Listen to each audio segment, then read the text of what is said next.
I am trying to scrap together new examples of how small communities with a global mindset and with thinking about the whole of our biosphere in mind, but acting it with 10 or 100 people. And so when I ask the question, sort of, what is the new agreement you're proposing?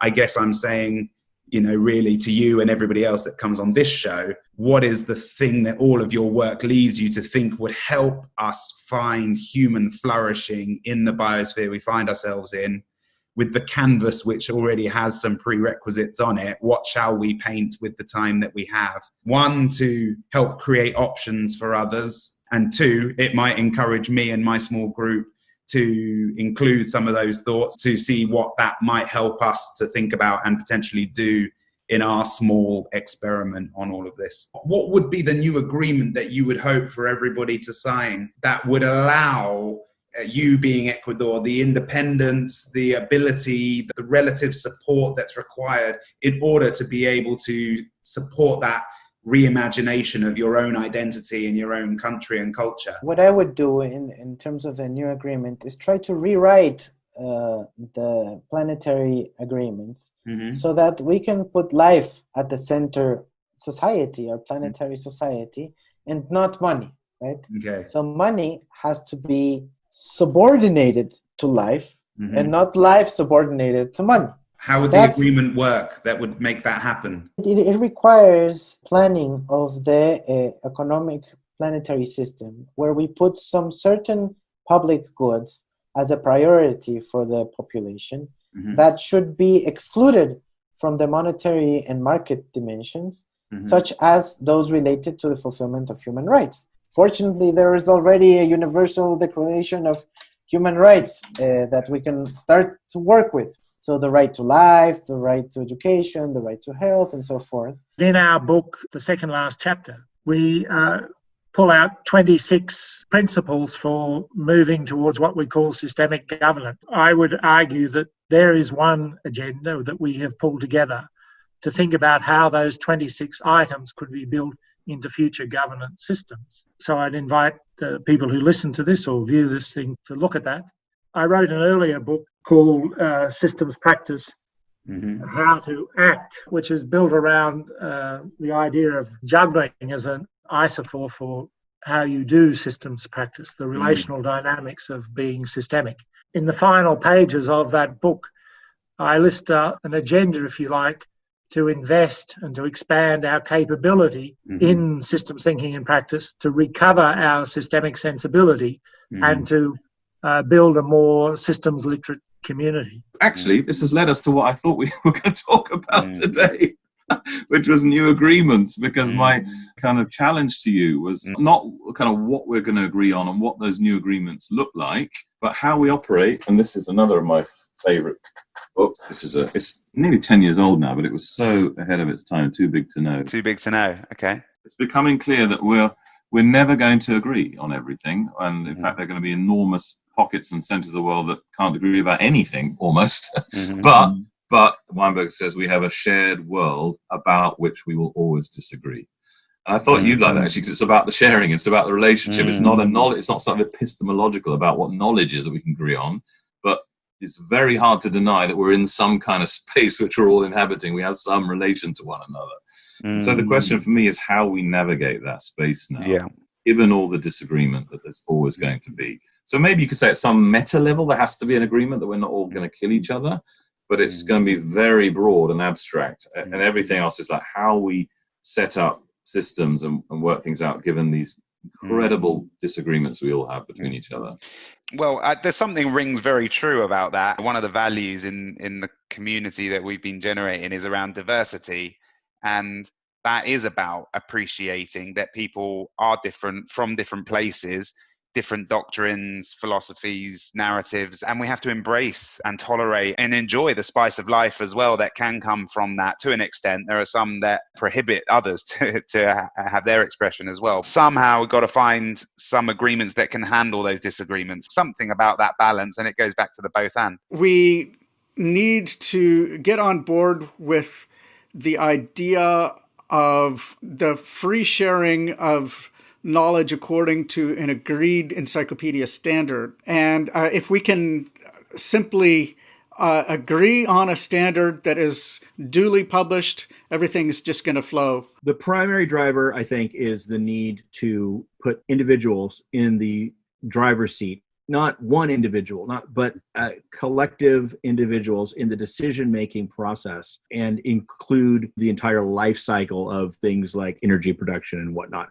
in those decisions. On the macro level, it means that people have, for the first time, more of a direct democracy. What is the new agreement? Is there one that you can think of that you just wish we could all just agree to? Starting off quite broadly, it would be that people and the environment were given the value that they deserve. Mm-hmm. If that was kind of the premise that every policy was based on, then that would have such a profound impact. The rub really comes when it comes to signing on the line for a specific. I'm linking back to now the policies of XR and thinking the only actual practical thing out of the three demands is the net zero by 2050.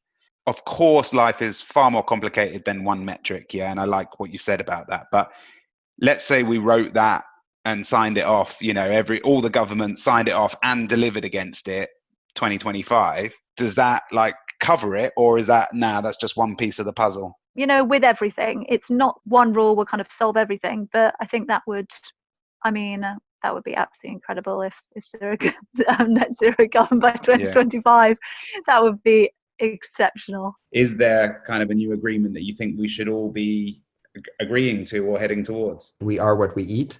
Mm-hmm. And we should really see food as our medicine. Healthy soil, healthy produce, healthy gut system, and then healthy people, and obviously healthy ecosystems after that. Is there something you would like to see governance put in place to help people to do that in their daily lives? Making labels easier to read, knowing what's in your food. It starts with that, making it easier to see real food and eat real food, because we've been tricked in, I think sugar has, I don't know how many names on the label, but to say there shouldn't be sugar in it, because then we'll figure out a way to put something else that's equally bad in it. And as we're getting closer to easier handheld devices to measure nutrient density on the spot, which are a few years away, it's maybe mandatory to have every supermarket to have one of those measurement tools that you can just measure the nutrient density and measure the healthiness of the food. What is the thing you think we should be considering in society? As a world, we have to start coming together and saying, right, we need this legalization of this drug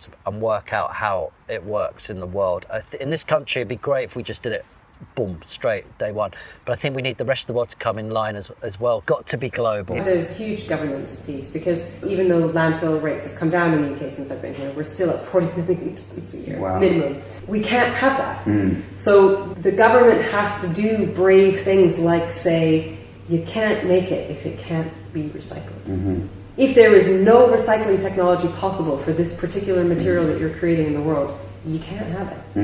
So that would mean that everyone who is inventing a novel material would also have to invent the way to break that down or transform it into something else. Wow. Yeah. And that means that we couldn't have nuclear power until we had the ability to deal with nuclear waste. Starbucks couldn't sell us coffee in paper cups unless that paper cup had a guaranteed way to be recycled. I think businesses all need to take responsibility, and that's not just their immediate business. The things they procure and the supply chains behind them need to be included in the responsibility of the business downstream. They have to take responsibility that the thing they're selling is the product of many things that they've bought, and their action of selling that fuels everything behind. I think it's about recognizing that nobody's perfect, but that shouldn't make you shy away from the realities of your supply chain and your impact, and being curious and helping everyone in the business understand those and what you can do as a business to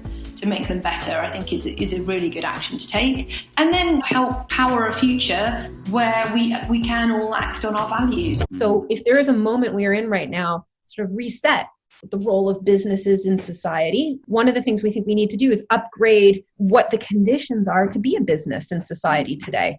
And so our very kind of clear point of intervention is to go and look at the Company Act and say, actually in section 172, we should make sure that for all businesses, it is explicit that the director's duty must be to equally consider shareholders and stakeholders. It should be to be clearly articulating what the purpose of the business is, like what material positive impacts that business is creating, and also to be held to account for it by reporting on it. I don't think it's just policy. We also need to think about the ways in which we support and create a culture where this is what it means to be doing business in the 21st century.